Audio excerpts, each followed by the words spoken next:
कहानी है रामपुर गांव की, जहां के मर्द महिलाओं को हमेशा नीचा दिखाने की कोशिश में रहते। अरे अभी तक खाना नहीं आया क्या? मुझे एक और शादी करने की जरूरत है। नहीं जी नहीं, ऐसा मत करना, वरना मैं कहाँ जाऊंगी। खाना लेकर मैं अभी आई जी। गांव की पंचायत में भी फैसले हमेशा औरतों के खिलाफ ही रहते। मैं जो फैसला सुनाता हूँ वो भगवान की आज्ञा होती है। इस लड़के ने अपने मन से शादी करके अच्छा नहीं किया। लड़के को घर भेज दो और इसकी शादी इसकी जाति की किसी लड़के से करवा दो। लेकिन ये लड़की, इसे तो गांव के बाहर निकाल दो। नहीं नहीं जमींदार साहब, ये क्या बोल रहे हैं? ऐसा नहीं हो सकता। मेरी बेटी मासूम है, इसे अच्छे बुरे की समझ नहीं है। अरे कहाँ जाएगी ये बेचारी? कहाँ जाएगी? इतनी चिंता है तो पूरे परिवार का गांव निकाला कर देते हैं। बेचारे पूरे बसे बसाए परिवार को गांव छोड़ना पड़ता है। चाहे जो हो, अगर बेटियों को कंट्रोल नहीं कर सकते तो गांव में रहने का कोई मतलब नहीं है। यहाँ औरतों को दब कर रहना होगा। कोई भी अपने हिसाब से कुछ नहीं कर सकता, सब ईश्वर की मर्जी से ही होगा। तभी गांव का एक आदमी दौड़ा दौड़ा आता है। सरपंच साहब, जमींदार साहब, वो कालिया है ना, उसकी बेटी पढ़ने के लिए शहर जा रही है। अच्छा, ये कब हो गया? और कालिया की हिम्मत कैसे हो गई ऐसा करने की? लेकर आओ उसे और उसकी बेटी को। बस फिर क्या था, हाजिर हो जाते हैं कालिया और उसकी बेटी सरपंच के सामने। अरे कालिया, ये क्या सुनने में आ रहा है? बेटी को इंजीनियर बना रहा है तू? और ये बता, गांव में तो स्कूल नहीं है, फिर कहां से इतनी क्लास पास कर गई तेरी बेटी? राधा, जो कि कालिया की बेटी है, उसे लगता है कि सरपंच उसकी तारीफ कर रहे हैं। सरपंच जी, मैंने ऑनलाइन पढ़ाई की है, डिस्टेंस लर्निंग से। सभी में मैंने अच्छे नंबर पाए हैं, जिसे देखते हुए शहर की इंजीनियरिंग कॉलेज में मुझे स्कॉलरशिप मिली है। वाह जी वाह, क्या होती है ये?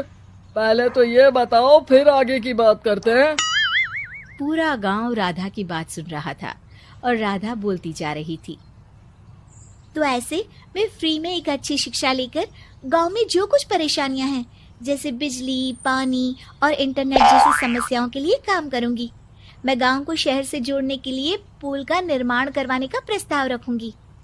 मुझे पूरी उम्मीद है कि जल्द ही हमारा गांव भी तरक्की की राह पर चल पड़ेगा।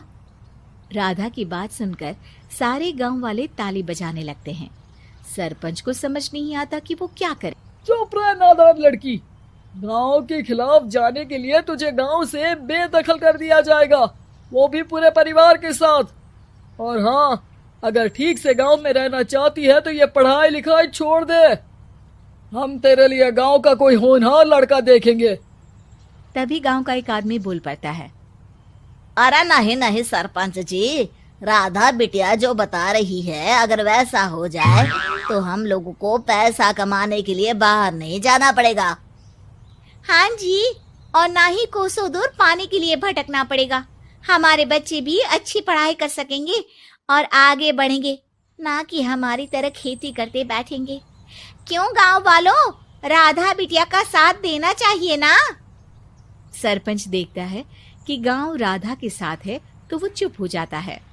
वो घर आकर अपने सलाहकार से बात करता है, जो बहुत ही चालाक किस्म का इंसान होता है। अरे सरपंच साहब, आपको बहुत ही होशियारी से काम लेना पड़ेगा।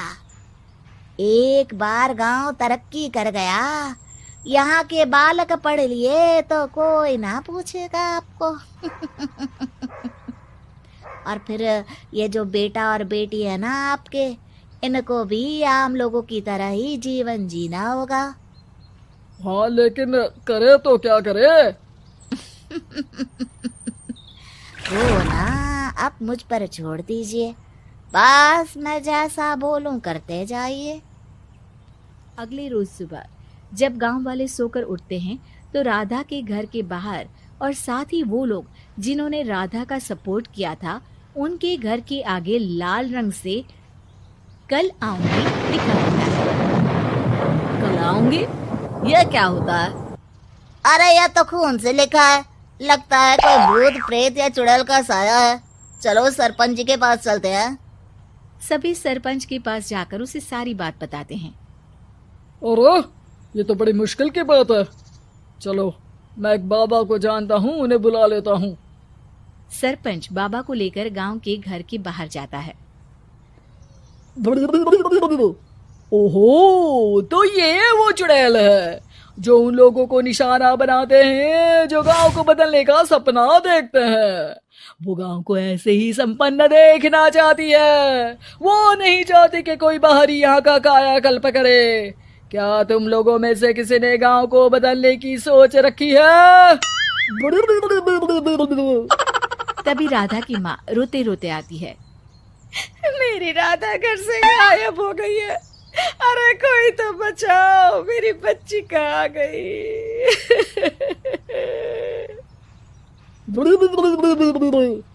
ले गई वो चुड़ैल, तेरी बच्ची को ले गई। अब वो उसे श्रापित करके छोड़ेगी, उस पर चुड़ैल का साया हो जाएगा। तभी बुरी सी हालत में राधा भी वहां आ जाती है। उसके बाल चुड़ैल की तरह फैले होते हैं और कपड़ों में खून लगा होता है। सभी राधा को देखकर डर जाते हैं। माँ, पता नहीं मुझे कौन उठा कर ले गया था। अरे दूर दूर हो जा चुड़ैल, अब हम लोग इस गांव में नहीं रुकेंगे। अरे कैसी बातें कर रहे हैं आप? कल तो आप मेरे भरोसे गांव का हुलिया बदलने, अपने बच्चों को पढ़ाने और तरक्की उन्नति की बात कर रहे थे, तो आज क्या हो गया आपको?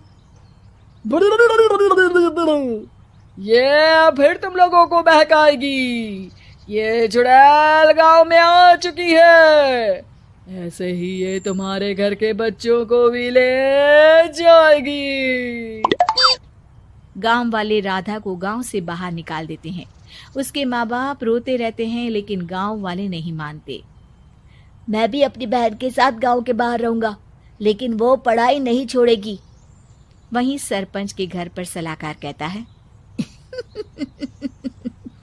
देखा, सांप भी मर गया और लाठी भी नहीं टूटी। अगले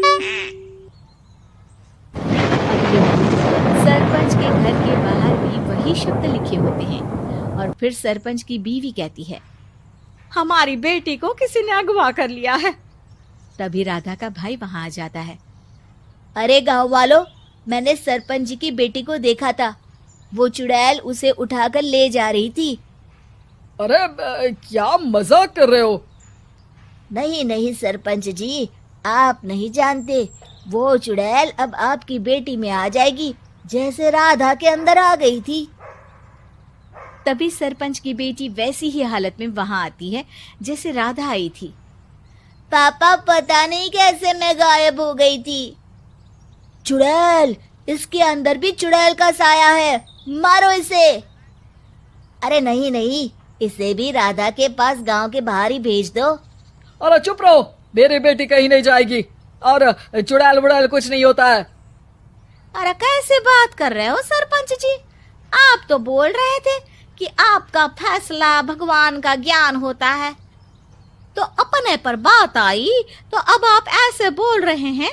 अरे ना ना ना, आपको अपनी बेटी को त्यागना ही होगा। अरे बुलाओ बाबा को। राधा का भाई बाबा को ले आता है, जिसे अब गांव वालों के डर के कारण सच बोलना पड़ता है। मैं कोई बाबा नहीं हूँ, मैं तो मोची था। ये सलाहकार महोदय ने मुझे कहा था एक्टिंग करने को। अब वो मुझे पैसे देने वाले हैं। अब मुझे माफ कर दो। गलती हो गई, मुझे माफ कर दो। तभी वहां राधा आ जाती है। देखा सरपंच जी, जब गांव के बच्चे साक्षर होंगे तो आप जैसे लोगों की चालाकी नहीं चलेगी।